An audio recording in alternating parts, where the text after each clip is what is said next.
유럽과 미국에서 들어오는 입국자 가운데 확진 환자가 잇따라 나오고 있습니다. 방역당국은 신속한 입국자 검사를 위한 개방형 선별진료소를 설치하고 자가격리를 위반한 외국인은 강제 출국하기로 했습니다. 취재기자 연결합니다. 이승훈 기자.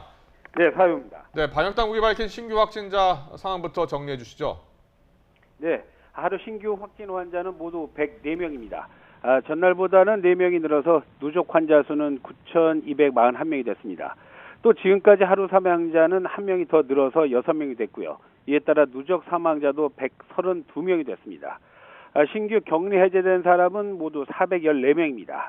완치 판정을 받는 환자 역시 눈에 띄게 늘고 있습니다. 네, 방역당국의 오전 브리핑에서는 신규 확진자의 절반 이상이 해외 유입 사례라고 밝혔는데요. 오후에는 내용이 좀 바뀌었다고요. 예, 그렇습니다. 오전에는 확진 환자 104명 가운데 해외 유입 사례가 57명이라고 했는데요. 오후에 브리핑을 통해서 신규 확진자 가운데 해외 유입 관련 사례는 37.5%인 39건, 39명으로 정정을 했습니다. 30명을 거명해서 확인했고 9명은 지역사회에서 해외 감염을 확인했다는 겁니다. 오전에 발표와 차이가 있는 18명, 기존 확진자 가운데 해외 유입 사례로 정정된 환자라고 방역당국은 설명했습니다.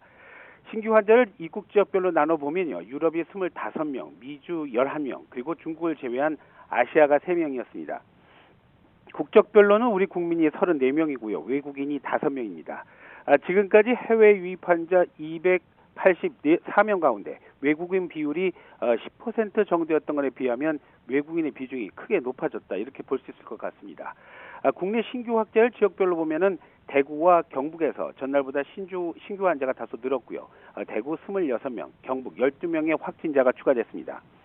특히 수도권에서 확인된 환자가 눈에 띄게 늘고 있는데 해외 입국자 10명 가운데 7명 정도가 거주지를 수도권에 두고 있기 때문입니다. 경기에서 14명, 서울 13명, 인천 1명의 환자가 확인됐고요. 이 밖에 대전 6명, 충북, 충남에서 각각 1명의 신규 환자가 확인됐습니다.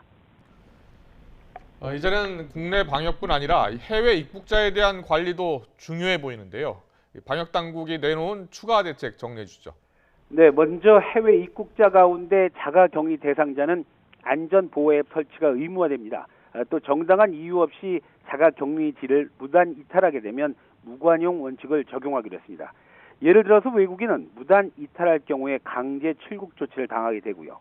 내국인은 14일간의 자가격리를 성실하게 이행할 때 지급하는 4인 가족을 기준으로 했을 때 약 123만 원 정도의 지원비를 지원하지 않게 됩니다. 또 무단 이탈자에 대해서는 경찰에서 코드 제로를 적용해서 긴급 출동하고요. 필요한 조치를 하게 됩니다. 이와는 별도로요. 조금 전인 4시부터 개방형 선별진료소가 공항 밖에 설치돼서 운영하고 있습니다.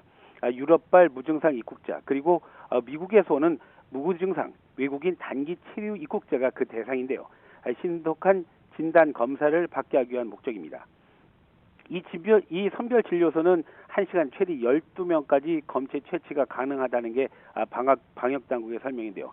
참고로 지금까지 우한과 이란 등 특별 입국한 교민은 모두 935명이고 이 가운데 확진자는 모두 3명이었습니다. 지금까지 사회부에서 YTN 이승훈입니다.